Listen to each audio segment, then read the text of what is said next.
Record it to the cloud. There we go. All right. So we are live and this is recording. And I was going to hold my breath, but there are people in the room already and I'm so excited. So hi, welcome. We're going to just wait for the room to populate and just hit a critical mass and then we'll really get started. But just to be clear, if you are a sci-fi nerd and you are here to talk about or to listen to, well, you're going to participate in a conversation about Dune, you are super in the right place. And I am super pumped because my name is Kira Wilson Cook. I am the events coordinator for the Silver Unicorn Bookstore in Acton, Massachusetts. And I hear that there are folks from all over the place who are coming to join this conversation. So welcome. This is our last event of the calendar year, and I feel like we saved the best for last because I'm a huge sci-fi nerd, and Dune is probably one of my first really serious for real sci-fi. So I'm so excited that we get to talk about this. I am here with three intrepid, awesome instructors, writers, sci-fi nerds just along with me. So I'm just so excited for y'all to be here and that we get to discuss this book. And so I'm gonna let my panelists, y'all are panelists, that's like very official sounding and cool, introduce yourselves, and then we are gonna spend an hour, like one short hour together getting into the meat of this. So Marcella, why don't you start us off with your introduction and then we're gonna get into it. Sure. So thanks so much, Kira, for organizing this. I'm a sci-fi fantasy writer, finishing up my MFA at UMass Amherst, where I also teach college writing and creative writing. Also an instructor for Grub Street and the director's assistant for the awesome Juniper Institute for writers and for young writers. So highly recommend that summer program as well. And yeah, I'm just super stoked to be here tonight, talk about some sand. Peter, why don't you say hi? Hi, I'm Peter Medeiros. I teach college writing and creative writing at Emerson College and at the Grub Street, at Grub Street.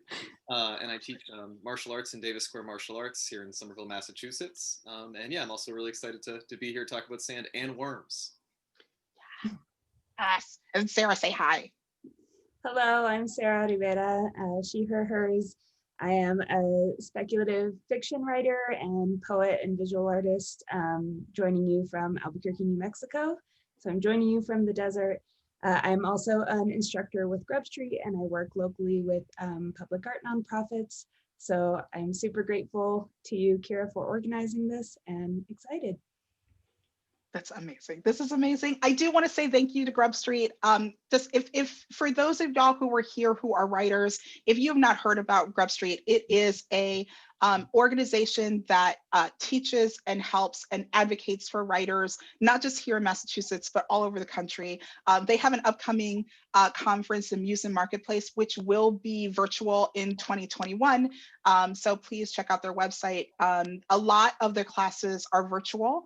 They're remote right now, so you get to do these on Zoom. I've taken many of their classes and they're wonderful, so please check them out. I believe that Peter, you have an upcoming class not on world building, on something else, right? On yes. World building, starting April 5th, I'm fairly confident is the date, but you can find more information at the Grub Street website. And check them out and apply for a scholarship if you see the prices and you're like, oh my God, they are very generous. There are many opportunities to take classes with them. So please check them out. Okay, and with that, all the obligations are over. Let's do this thing. I'm so excited. So my first question is a big question, which is, I don't know if everybody realizes this, but Dune was published in 1965, and that really matters to the 2020 reader, because I was reading this and there are moments when I'm like, wow, it feels really modern, even though we're going to talk about that in a little bit. It feels really modern until you hit some hard walls of not modernness. Can we talk about those hard walls? Were the moments for you while you were reading this where Dune didn't hold up in 2020? And what were those for you? Who wants to dive in? Sarah, go. All right. Well, I think that there are definitely some issues with representation that are a bit outdated. Probably the biggest no for me was the character of the Baron Harkonnen, who is the devious, murderous villain of the novel, who is also the only character coded as queer and the only fat character. So it's a fairly fatphobic and homophobic representation, and you don't see other queer relationships or anything in the book. So that was one of the moments that definitely didn't hold up for me, that I think the film adaptation is going to have to deal with. I kind of have two answers to this question. On the one hand, I want to say that maybe craft-wise, it's indicative of its time in terms of the slow opening, the new terms. You have almost this parade of Paul's teachers just coming in, and it's a little formulaic, and surprising that that's our opening. But even in Brian Herbert's, after he mentions that his dad ran into those issues with editors, even when he was trying to get it published. So it's not like that's a new craft principle that, you know, we just developed, that you kind of have to bring the reader in with a certain amount of pacing or a certain amount of foundation in the story.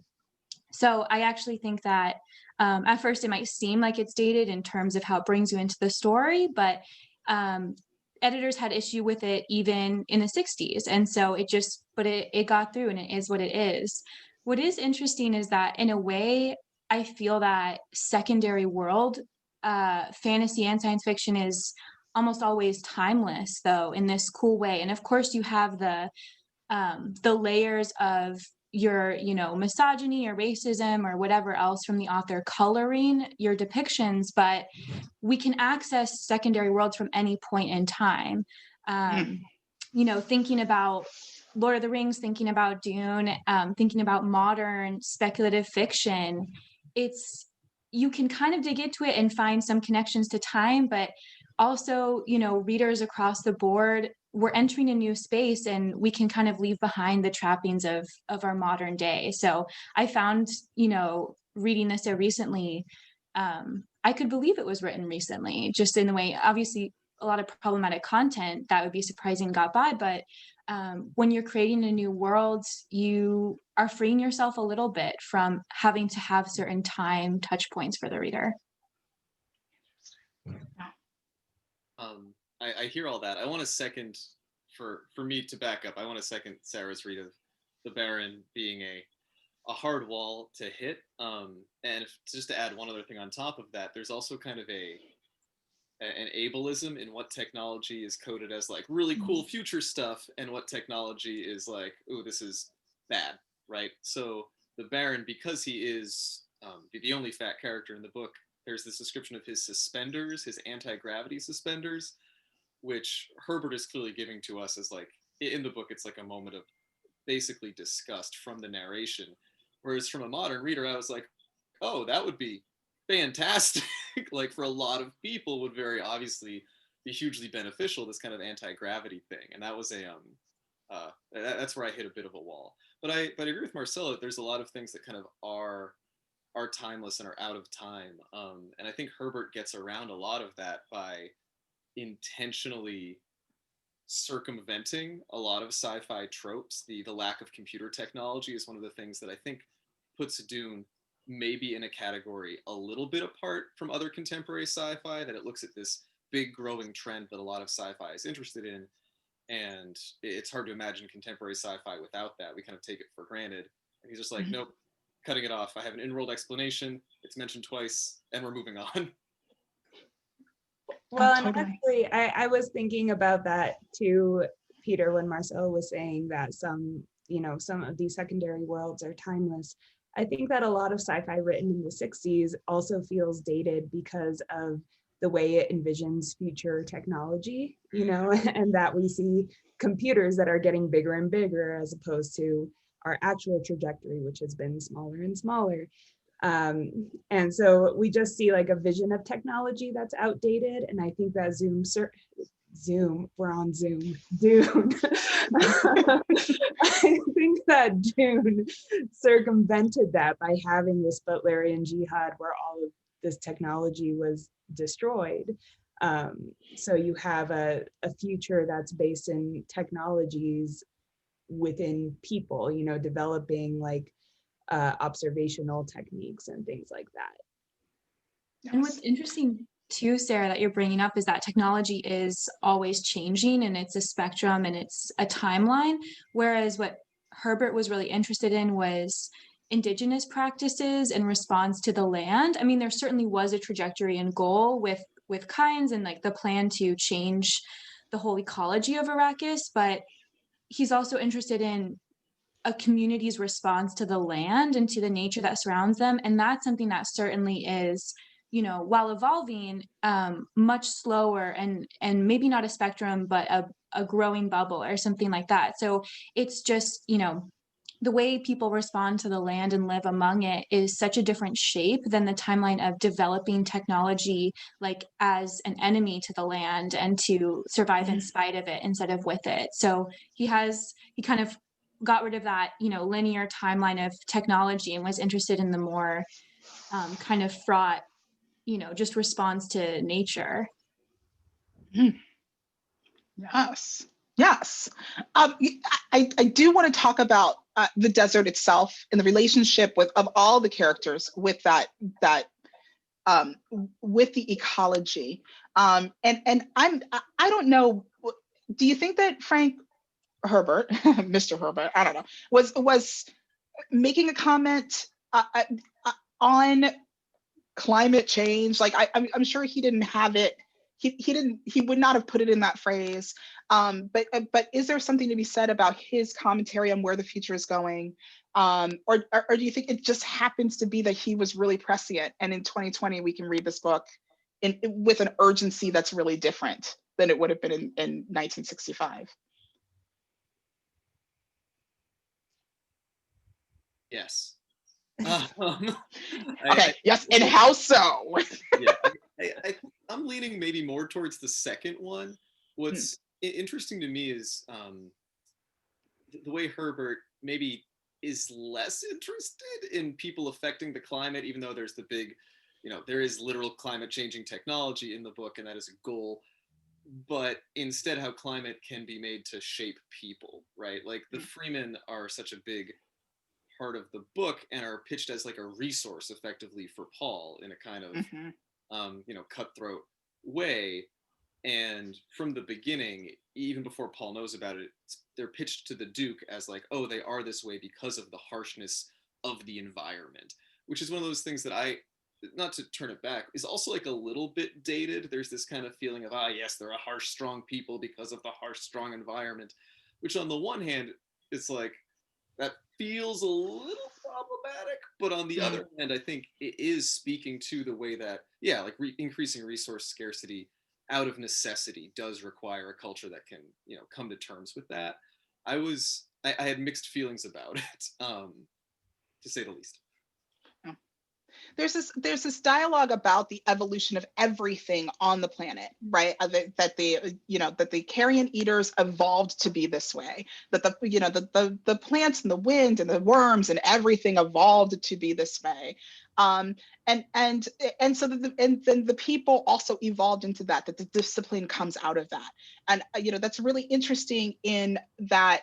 In the application to our new people in their new land, right? So you get these folks who are kind of literally fish out of water, and they have to adapt to this space. And how do you think that forces the reader to adapt to the space? And how does the writing impact that? Just for us who are writers, like, is there something to be said about the craft of that we have these characters, they were soft on the water, they get plunged into this space, and then now all of a sudden we got to do something different, and how do you think that the craft applies to how Frank makes us go through that? I'm actually interested in a combo of like that question and your previous question, Kara, which is about like how it's like, do you have power over the climate, or is the climate overpowering you? And so I think it's actually, you have to be looking a little more carefully for specific climate change references in Dune. I'm thinking of like the Freemen and how they know it will be 8 generations before their people see a green planet, and yet they work so diligently for that. It's something we certainly don't have as an ethos right now. But Sure. in Dune, when we arrive in that world, the people are very much at the mercy of their world. They're surviving it, they're changing it slowly, but you know, there's storms, there's sandworms, there's all that fun stuff. And it would almost be a more one-to-one correlation climate change narrative if the Atreides arrived and had power over the ecology and over the climate. If they were to come and bring the satellites, you know, like they didn't in the book, and if they were to, you know, maybe kill all the worms like they suggested and ruin that whole feedback loop with the spice and just mess up the ecology and kind of spiral out in that way, that would feel a lot more close to kind of what's happening to our planet. But it's interesting because it feels like the book, in some ways, it's a little bit of a fantasy to go to a world that still has power over you, and you still have to figure out a way to survive it, and you're not just so high up in this, you know, tower safe from everything. In a weird reference, it's like the first night of Minecraft on survival mode, and you have nothing and you have to build your little dirt house. In some ways that's way more fun than later in the game when you've collected all your diamonds and all your armor, you know? So it's something that yeah, it's a, I think, a reverse of what we are in modern day experiencing, which is where we have so much power over our climate, and in this book you are at the mercy of it. Yes, and the power to change, and yet we choose not to, right? Like Yeah. that active choice. Yeah. And I like to think about the anecdote of how Herbert started writing Dune, in that he was inspired by the moving sands of Oregon, and he just kind of got obsessed with, you know, the attempts of the like local attempts in Oregon to contain these ocean-like dunes and their movement through the installation of different kinds of grasses and things like that. And so I think that his interest was just in like Marcella was saying, how does the land act, and then how do humans act in response, in what situations do we try to control it, in what situations do we try to adapt to it. And there were a lot of writings in the 60s that I think influenced how people read the book then. I know that Silent Spring was published around near the same time as Dune, and people were kind of starting to think about what the long-term ecological effects of human activity were going to be. So now we're kind of seeing those effects with a different kind of urgency. So I think that it, like that interest in Herbert maybe wasn't necessarily a distinct message, but we understand it in particular ways now. Yes. I want to, for those of y'all who are here, I should have invited you before to, if you have questions or comments, to put them in the chat or in the Q&A. And Sarah wrote, just as we were talking about this, she says, back in the day, many of us were scared by the books, the population boom and the population explosion. We were pretty sure humans were on the road to obliterating themselves, or ourselves. And I mean, they were, and we kind of still are, right? Like there's here's this prophecy, and we still, like, we just could not figure it out. We have not figured it out yet. And I think that that's really interesting, just thinking about population control and some of the mythology that we know is in the book, and this idea of bloodlines and other ways of controlling people, families, empire, planets, right? Like, what are some of the other kind of tools that Frank gives us in this book to kind of weave into this narrative that were of interest to you as you were rereading it? I mean, I think the first one that comes to mind when you're talking about population is probably one of the most satisfying reveals of the book. Is what we're waiting for all book is for the Baron to be proved wrong on his estimation of the number of freemen on Arrakis, and that he just insists on minimizing them and underestimating them constantly and saying there's like 4 or 5,000 or something. And then I think it's Hawat who's like, if we do the math on where we know they're living and hiding, it's like literally 5 million. And it's just such a satisfying, massive number compared to his estimations. But it definitely is interesting in its idea that there's value in the size of your population. I don't know. I wonder about you guys' reading, if that was, certainly bloodlines were important in the book, but I wonder about like the size of your family, the size of your planet or your rulership. Because certainly that moment felt satisfying, but I wonder about the book's internal value on population size. Totally. Peter, you're going to say something to that, I think. I was going to talk more about the bloodlines, but now that you bring that up, I think the thing about population is interesting as well, because we do have, I'm not sure if we get hard numbers on the number of Sardaukar, pardon my pronunciation, but the Empire's legions, which, and this is maybe tying in a little bit into climate shaping people. It's implied throughout the book, and at one point towards the end, I believe Paul mentions, like, kind of theorizes about this, that the prison planet is made, right, to produce these particularly brutal soldiers, but unfortunately for the Emperor, it's not as brutal as Dune is naturally.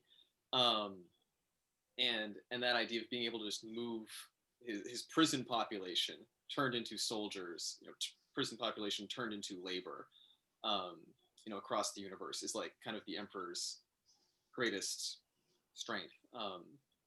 And I don't necessarily know if I can tie it in exactly to what you said, but that to me is also like a looming threat of this prison population, which I think is I don't know, tough. Yeah. Yeah, there's a lot of manipulation of populations, right? It seems like everybody here is manipulated in some sort of way. The women are manipulated by the Bene Gesserit. The people of different planets, as we know from the Missionaria Protectiva or whatever, are manipulated by the Bene Gesserit. The Mentats are manipulated by whatever the drugs is that they're taking, and the Empire is manipulated by the Guild, right? Like, what does it say that there's that Frank puts all these different like webs and funky things in to make everybody do a thing that somehow is still moving us toward a thing. I always think of the line within the book, the feints within feints within feints, right? There are manipulations within manipulations. And it's like from the very small interpersonal level to the galactic level, because there are also a lot of checks in place on the galactic level, like, oh, the great houses all have atomics, but they can't use the atomics against each other. If you do, then all the other houses will use their atomics on you. So there are a lot of those kind of checks in place in the larger world building.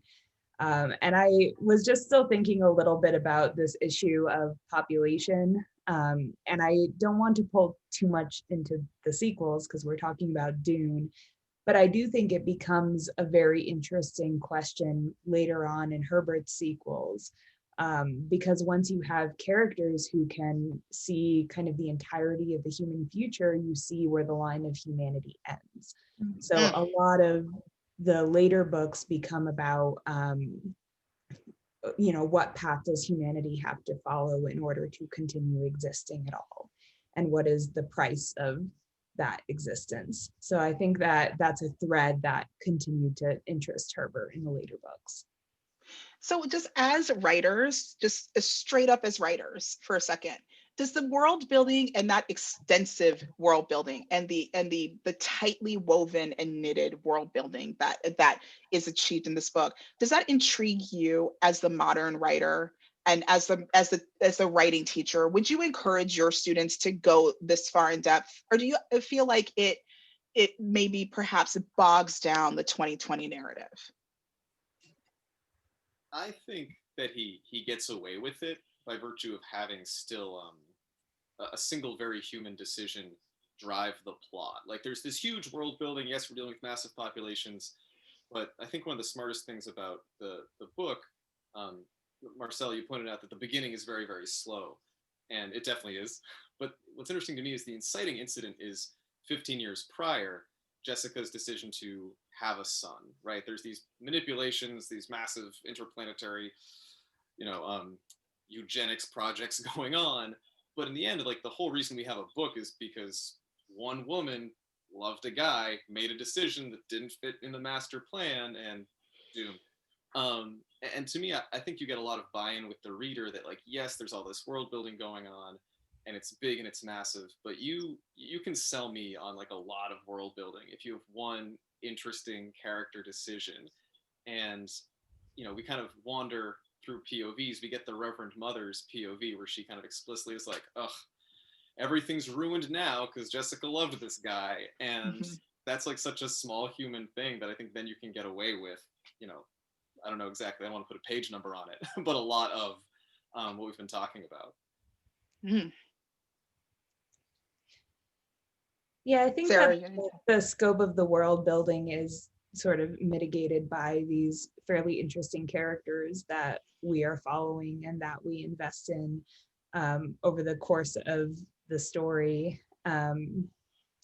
And, I might encourage my students to not put quite as much world building into dialogue as Herbert does sometimes. A lot of it is sort of revealed through dialogue, but even so, he even handles that fairly well. Like he strikes a pretty delicate balance in storytelling and world building, and it is maybe a scope of world building that we don't see quite as often in sci-fi right now. But he, yeah, like Peter said, he gets away with it. Do you think that because he does third omniscient, that that's the reason why he gets away with it? And can we just, this is the first time I've experienced third omniscient in a really long time. Like at first, I feel like it's not in vogue anymore, right? Like I don't know if anybody else has read one recently, but I have not. And I'm curious to know if that was as jarring for you as it was for me, and what it means for this book, and would it be different if it was third limited or first, or I mean I don't think it could be second, that would be weird, but like third limited I think would change this Yeah. book. And would it change the book for the better or for like the way worse? Would it break it? Well, what was so specific about the third person was that the head hopping happened within a scene. And so it's not a matter of we're seeing so many different POVs over the course of the book. It's that you're in a conversation and you're inside everyone's head. And so that was the part that for me, like craft wise, I was like, do you gain more from doing this than you do from not doing it? And, maybe even putting into question our principle of how we do build suspense and mystery through the unknown parties in a scene and the unknown actors. And it's just so interesting in Dune because Herbert seems just so determined to literally stamp that out of us at every opportunity. Every chapter begins with an epigraph. He tells us the ending so many times. He tells us the inevitable. He almost, Jessica and Paul have, so many visions of the future. So it's very different than when we're trying to tell a story, especially in epic fantasy or epic multiple POV narratives, where there's something so compelling about scenes that are limited third person. And even though you might have been in that other character's POV later, when you don't know what's going on in their head, and they could red wedding you, or they could they could betray, or they could just do something totally crazy in that scene. And so I think it's more about the goal of Dune, which isn't what's going to happen next, but how does this come to pass? We already know the ending. We already know he becomes a prophet. He becomes something to the Princess Irulan, so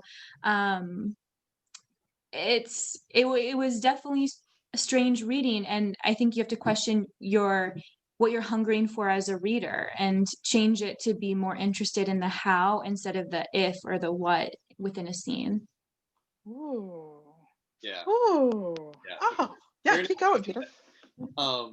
If I can circle back to what Sarah said about the info dumps via dialogue, right? From like a craft perspective, there are too many of those, but I think they would be worse in the tight third. because I'm thinking particularly of when the Baron is telling Faye to Rotha all about Dune, right? And we get like a ton of those early in the book. And I think that those are one of the places where the omniscient, the wandering POV really works, because it gets to add a layer where we know who's lying and who's not thinking about other stuff. Like we get all the Baron's dialogue, and then it shifts over to Faye Rotha, who's like, this old guy, I'm gonna, this, and then it cuts back to the Baron, and he's telling all this stuff, and then inside he's like, man, you are so dumb. And it's able to create these tensions that I go back and forth on. I mean, it's a big book, and some of those scenes work better than others. But I think those are the places where, yes, like you said, Marcel, there's this kind of like the how it happens, because we know what's eventually going to happen. But then in small scenes, the shifting back and forth also gives you more of those kind of those plans within plans and feints within feints, in a way that if it was just the Baron telling Faye Rutha about Dune would be unbearable from only one of their perspectives. True. It's true. But did you ever find yourself feeling impatient because you did know what was going to happen? Like you knew what was going to happen. He tells you over and over. So when you're with Harkonnen and with Fade or with Hawat or whatever, like were there ever points when that dialogue you really just were like, I could skip the next 3 pages and probably not lose anything? For me, it wasn't even the dialogue, it was the scene level premises and goals. Not to like correct Frank Herbert's writing, but it was, like I said, what stands out to me is that opening just kind of parade of his teachers through his room doing a standard, little lesson with him, and that that hungering for like a second layer almost to that, and another layer of stakes to that scene. And so it's interesting, and I just want to wrap into your earlier question on the amount of world building, because I would never ever say to a writer, don't come up, stop listing 14 cousins on this one, bloodline, or stop writing all these songs for the bards. Like, go ham. And the farther you go, the richer and heavier your world feels. But it's always the iceberg principle that what makes it into the actual book is, just part of this bigger thing you've created. So you want to make it as big as you want, have as much fun as possible. But then when you translate it for the reader, you have to make some decisions about what they need to know and what's compelling. And at the same time with world building, there's a certain level in sci-fi fantasy of just interest in a new world. And that's something that I've especially been thinking about this year in workshops with like contemporary realism writers. Sometimes just that conversation about, sometimes we just read something because like they're zombies and they're really cool, and that's enough to get you into the narrative. And that sometimes premise and world are sometimes not that character is ever sacrificed or that character is ever stifled in service of that, but that's a huge draw to the narrative. And so I think that as readers and as writers in the sci-fi genre, sometimes like the cool factor, we can't forget it. It's huge. It's why it's why sci-fi magazines pay such great rates for their writers. Like people are hungry for it. So I don't know, it's a two-edged sword. Like as long as you're having fun, I think the reader's having fun. I have a thought on that, and I have a thought on the omniscient perspective. But I think it's notable that Herbert, the amount of world building in Dune was really fairly unprecedented in sci-fi. When Herbert wrote Dune, I mean, you had some things like the Cthulhu mythos and stuff, but you didn't really have kind of that scope of world building in sci-fi. You had it more in fantasy with writers like Tolkien. And so I think that something that really made an impact with Dune was just that feeling of a larger world, those epigraphs from texts, Gurney's songs, that all hint at this larger history. I think we really like the texture of that complexity. And that's something that is really lovely to bring out of students who do a large scope of world building. And then thinking about the omniscient perspective, I've been geeking out a lot lately about the omniscient perspective because of Min Jin Lee's Pachinko, which is just like Yes. masterclass in the omniscient perspective. It's on my pile and I still have not gotten to it. I'm so glad that you mentioned that. Yes, go. You have to read it, so good. But she talks a lot in interviews about the omniscient perspective as a really important ethical viewpoint, and how it brings in the perspective of minor characters, to bear on the story and shape the story. And she's writing, social realism. So that's so important for, marginalized peoples and communities who have been made the minor characters in their own histories. So she just shapes that perspective really beautifully. And I think it does have the potential to make a story belong more to a collective than to an individual. And that creates some tension in Dune, which is a story so shaped around the one chosen one. Everything's built around this one person, but his can't be the only lens in order to tell the fullness of the story. Ooh, I am enjoying myself. I'm loving this. I want to talk about Chosen One. I'm so glad you brought it up. But I want to make sure that we bring in some questions. So Michael asks, he says, I'm curious to hear the group reflect on Herbert's use of Islamic concepts in language. Is it appropriation or exploitation by today's lens? Or does it actually feel like a fair extrapolation of today's religious way into the future? In the trailer, they use the word crusade, which made me wonder if they were going to tone down the jihad concept. What do we think? Yeah. I think for modern readers, and the word jihad, right? Like post 9/11 has a different feeling and a different reader reaction. To me, I think, I don't want to say Herbert's like not interested in Islam. He obviously is, but with the kind of intentionally made up religion, Missionaria Protectiva. Missionaria Protectiva. Let's go with it. Yes. the seeded religion that the Reverend Mothers use to manipulate people, he makes a point of making it draw from a number of monotheistic traditions. Like he does mention the OC Bible. And I think that for me, that softened it a little bit, that Herbert seems to have this view that there's a common denominator in monotheism that, in addition to having their actual historical similar roots, is able to be exploited, right? So to me, I think because he's not like really commenting on Islam, but rather exploitation thereof, it kind of gets around it being appropriative. Like in some ways it is literally about appropriation.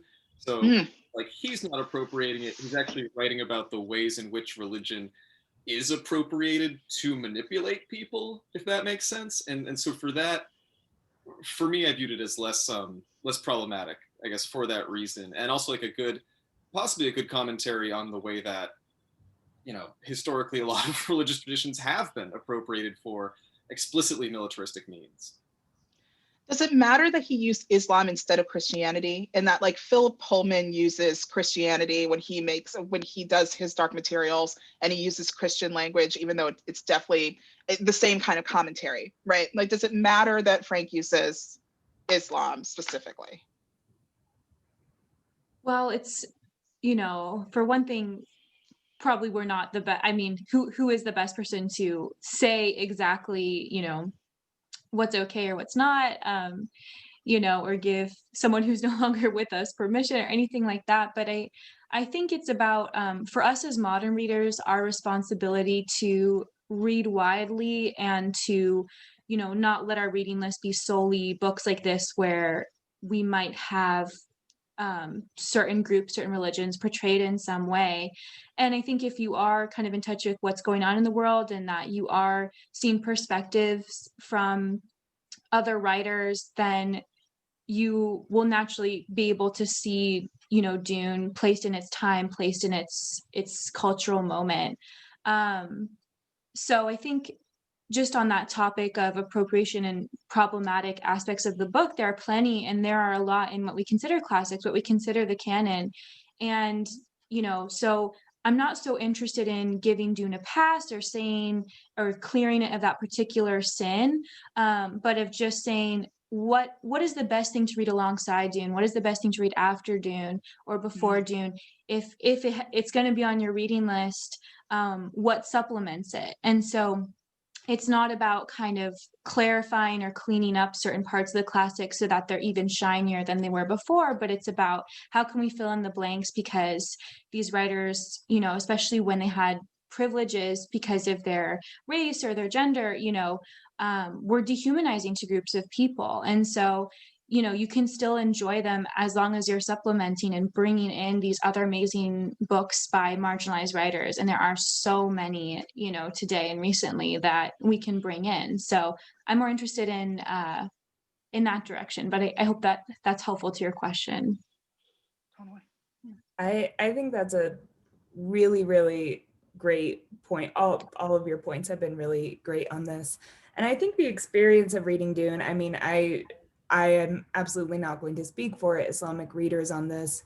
There are a lot of moments where you feel like, this is almost problematic, but I'm not sure, you know, is this appropriation? Is this a white savior narrative? Like, you sort of feel the trappings of those things. The world is also so unfamiliar and so much its own complex network of different powers that it you know, it gets a little bit confusing from the kind of reading perspective.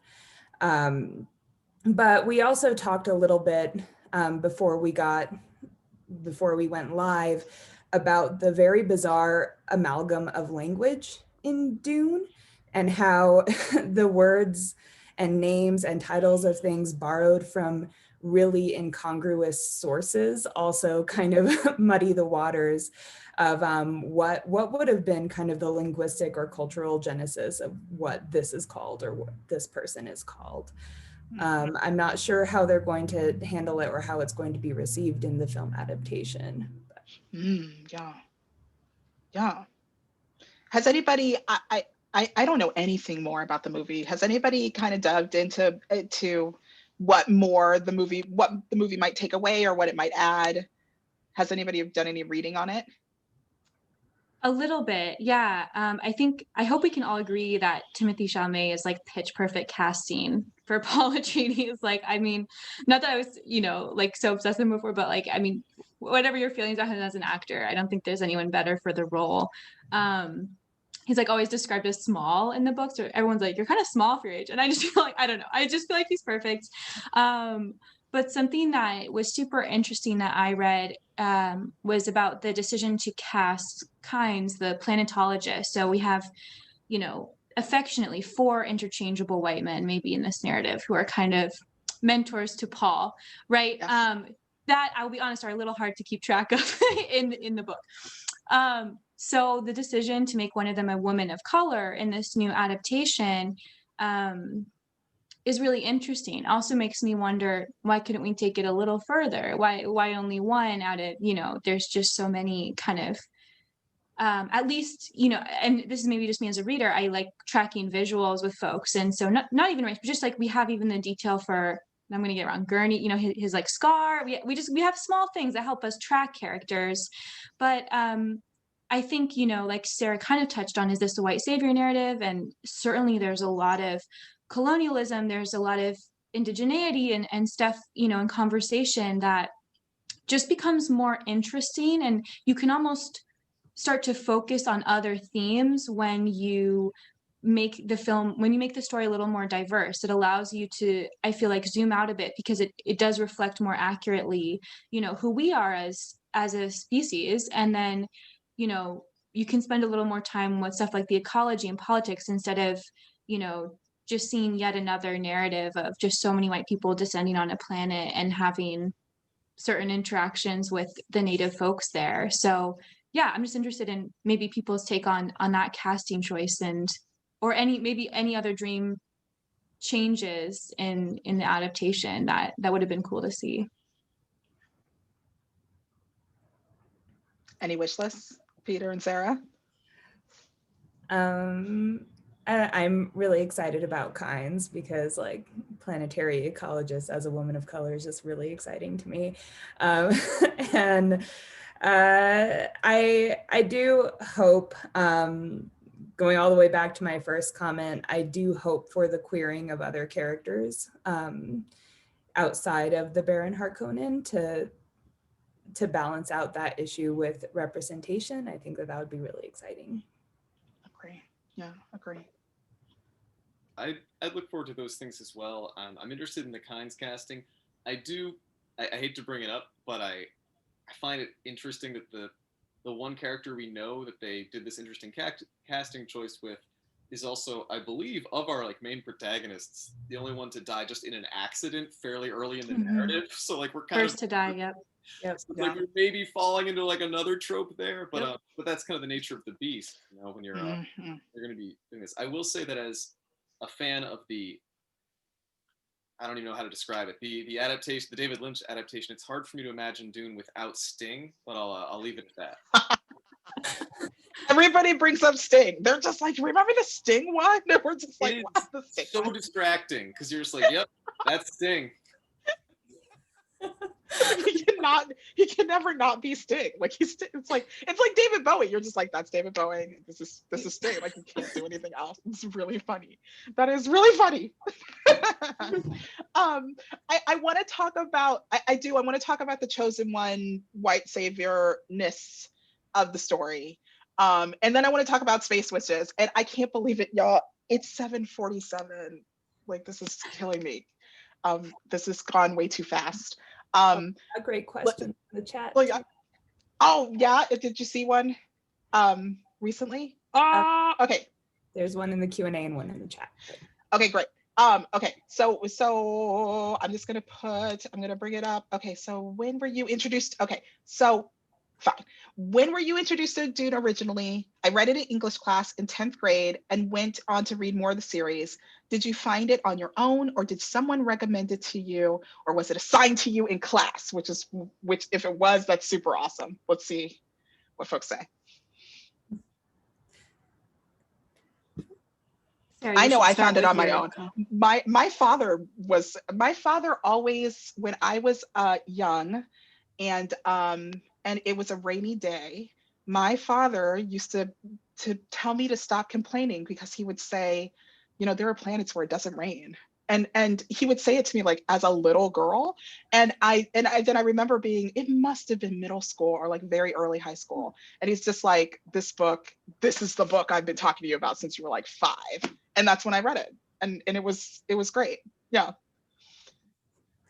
I actually was also introduced to it by my dad. My dad wasn't a big sci-fi reader. He was a lover of spy thrillers. But when I was growing up, I was super into sci-fi and fantasy.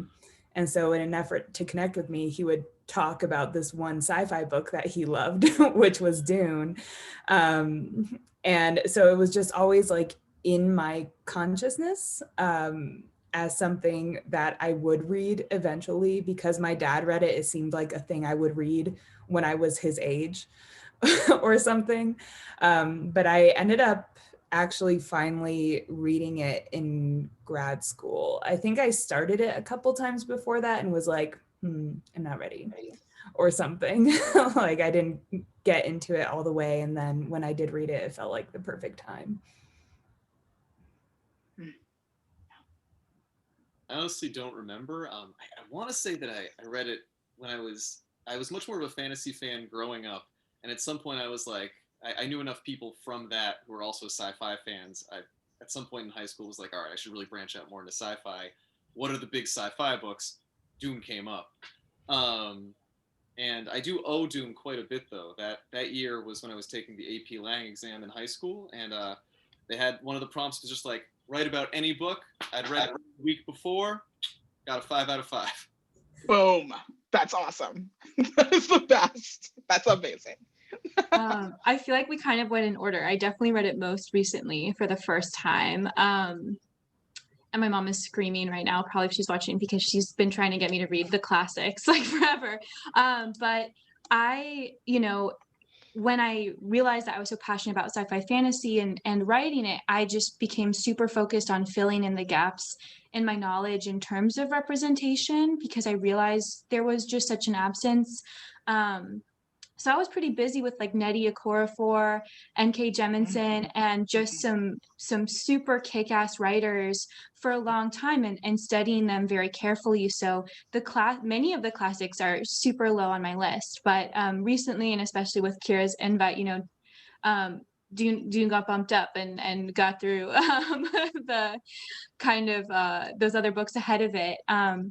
And it's interesting. Like I said, I just try to keep kind of a ratio that's more representative of the world around us, to be honest, because I know that if I just rely on certain things like the bestseller list or publishing or books with the biggest budgets, it's not going to be quite as accurate or quite as illuminating about the human experience. So yeah, I have a very slim like classics to modern writers ratio. So I read it very recently, but it's been very interesting. Like I said, I was actually super interested in I came in with such like the lowest expectations of the women represented in the story, and I was actually super interested in Jessica's narrative in a way that I didn't expect. I was like, another Jessica POV. I was like, wow, I'm so grateful for it, because I expected nothing from the women. So it was a super interesting experience, because I put it off for a while and was kind of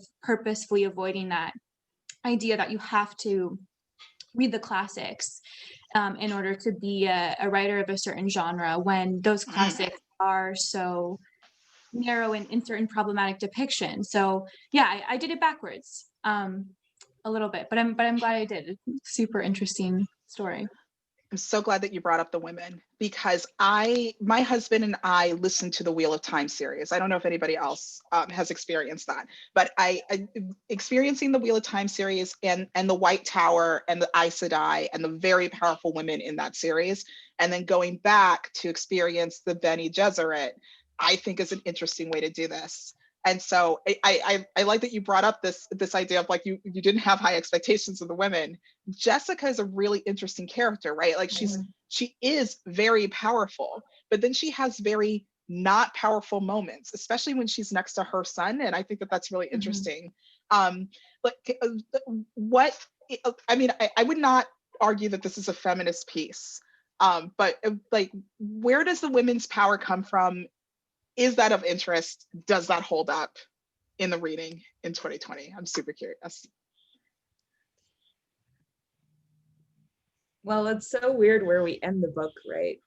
The last line being, history will call us wives, Chani, because you have these characters who were each concubines to powerful men, but who play a much more central role than they are necessarily supposed to play, being just the concubines of powerful men.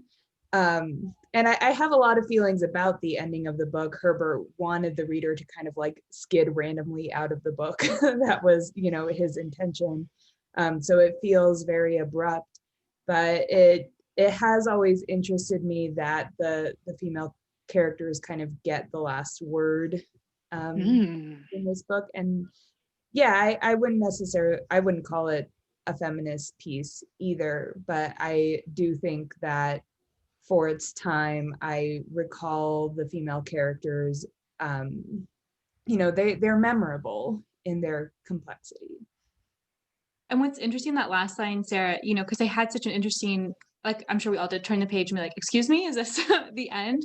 And it like wants to feel like a really cool girl power moment. But, she's like, history will remember us as wives. But I'm like, well, you can't eat history. You can't pay your bills with history. It's not super helpful to you right now in the moment. And it's another thing about the value system of any story, what's important. And the story values history and how people are remembered. But I'm really interested in their day-to-day lives and struggles. And I don't know. So it feels like a hollow victory. And it's kind of like, oh, okay, well, when I'm dead, people will write nice things about me, but like, what about right now? I don't know. So, yeah, that's skipping ahead of the female representation question. But yeah, that last line, I don't know, it rings a little hollow for me. I don't know how it felt for you, Peter, maybe. Yeah, it did a little bit. Like the bad guys are space witches, like who draw their power from like controlling birth. Like it's not great. Um, but I guess as far as history goes, and one of the big prominent female characters is the princess, right? Like we have the chapters all beginning. So not to bring it way back to the wandering POV, but there's like we get to see this dissonance between people's perspectives in one scene, and then there's this macro dissonance between we get to see what's going on the ground, but then in fact Chani and Jessica don't get the last word, but the princess gets the last word because she becomes his biographer. And so it's like, hold on the one hand, you're kind of the one who ends up writing the story, and for us as the reader, like we see the princess's take on everything before it happens, but then in the last scene, like your sympathy is all with her. She shows up, gets married off. It's terrible. You know, like from a macro historical perspective, there's this implication that she's the most powerful one by virtue of being the person who tells the story. She's the one who we can assume precipitates the massive jihad, right? That's going to sweep the galaxy. She spreads Paul's tale. It's out of his hands, and tragedy ensues. And she's the person who gets the first person narration in the book, right? In those epigraphs. And so to me, I think she's maybe the most fascinating character because she's a little bit off stage in some ways. There's a lot off stage. It's so true. No. It's Can we talk about, oh, sorry, yes. Well, I just want to say on Peter's point that the space witches, you know, control what they give birth to. I actually thought that was wicked cool. I was like, I would love that ability. Like, you know, actually it would be super nice to have control over that, you know, whether it's through magic or whatever. And so that was my reading of it, was that even though through their religion, through their organization, they were creating this, you know, super problematic specific bloodline, and Jessica was like ordered to have a daughter, but she decided to have a son. But I thought it seemed like a really cool ability to have control over that, you know, and that her, you know, she certainly had other issues, you know, because of the Ben Gesserit, but yeah, and it reminds me of like recently from Blood and Ash, you know, and Jennifer Armentrout was like, you know what, the guys take the birth control in this fantasy world because it's fantasy. And it's like, yeah, like, you know, so actually, yeah, I actually really enjoyed I read it as, you know, even though she had political influences physically or metaphysically, she had control over her reproduction. And that's super appealing in a secondary world, I think. So, yeah. Yeah. Until it ruins everything, right? Like just like what Peter was bringing up before, I'm just like, she took control of that one thing and then it just spun everything out of control. I think it's interesting. I had forgotten that these women were called witches, and this idea about when women are powerful, they're witches, and all the men are suspicious of them, and anything they do is wrong because they're powerful women. They're not just women, right? There's just women in the book. We meet like just women in the book, and then we meet the powerful women, and they're witches, and it bothers me. It just drives me crazy, and we don't graduate from that, right? Like in Wheel of Time is written in the, I guess, late 80s and into the 90s, and the Aes Sedai are witches. They're suspect, they're powerful, and everything they do, and all the men who encounter them call them witches. And it's just like, And I wonder, because it's 7:59, it just makes me so sad, because this has been amazing, and I don't want it to end. As a counter, not as a counter, but as a companion, a book in conversation with Dune and some of these other like great classics of science fiction and fantasy, what are the books that you would recommend any of the writers and readers who are watching this to read, to be in conversation with the concepts of what we've encountered in Dune?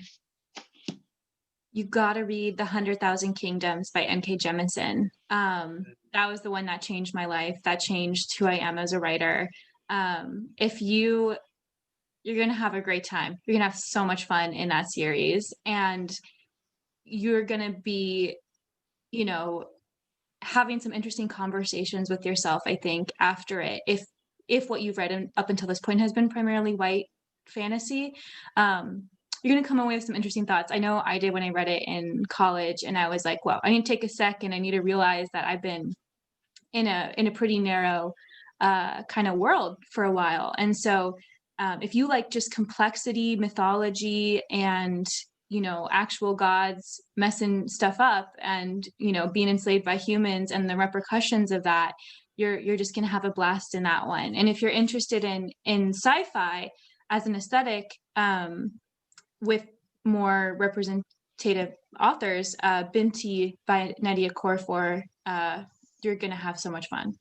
Definitely check it out. Yeah, Jemison rocks. Similarly, dealing with people like manipulating bloodlines. The Fifth Season, right? Which I think was that the one that she won the Hugo and the Nebula for like all three of them. Yes, it was so crazy. Yep. She's amazing. Yes. Fifth Season rocks. As far as like sci-fi that deals with like who gets to tell the story, this is more near future sci-fi rather than far future, but like a lot of Dune is about, right, like who gets to tell the story and how control of a narrative equals like massive political power. Infomocracy by Malda Oldair was one of my standout books of the last like 6 years. Absolutely not more near future, but like is fantastic. And she was in her previous career before being a sci-fi writer was a like disaster response specialist, and she kind of comes with it from that lens. And like speaking of ecology, like ecological disasters happen, who gets to amplify what that narrative is? That's that Infomocracy. That's my plug. Dune always makes me want to read ecological books. They are like my companion to Dune.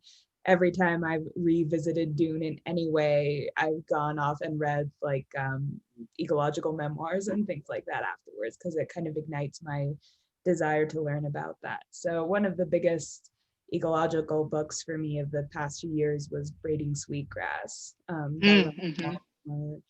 It's if you want to know about Indigenous land knowledge and just about the really beautiful intersection between culture and ecology, that was one of my favorite books that had that intersection these past few years.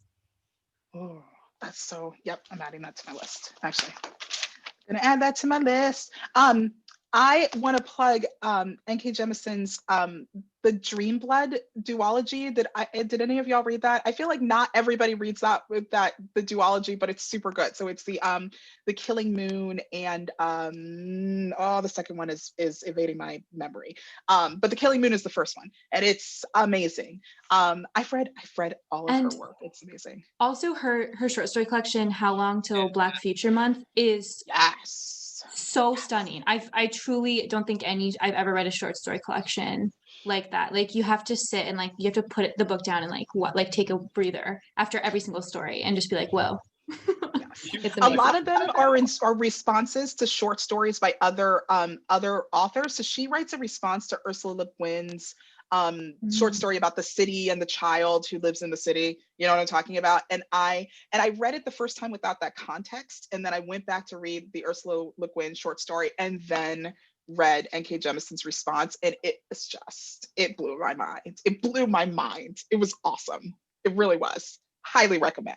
Yeah, she's amazing. Yeah, that collection rocks, and it's a huge flex because for me, you put it down and you realize that she has like, yes, it's all speculative fiction, but she kind of hits every subgenre. There's like a steampunk story, there's a horror story, there's a food writing, like historical. Yeah.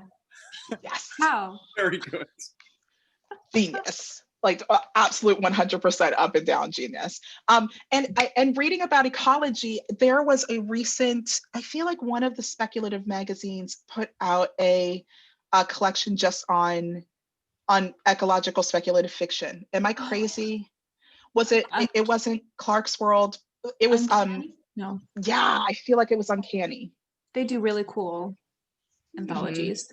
Eco And someone just said eco punk. I don't know. that sounds about right. And I know that so LeVar Burton Reads does a lot of speculative fiction, and one of those stories ended up in the LeVar Burton Reads podcast, I think in season 2.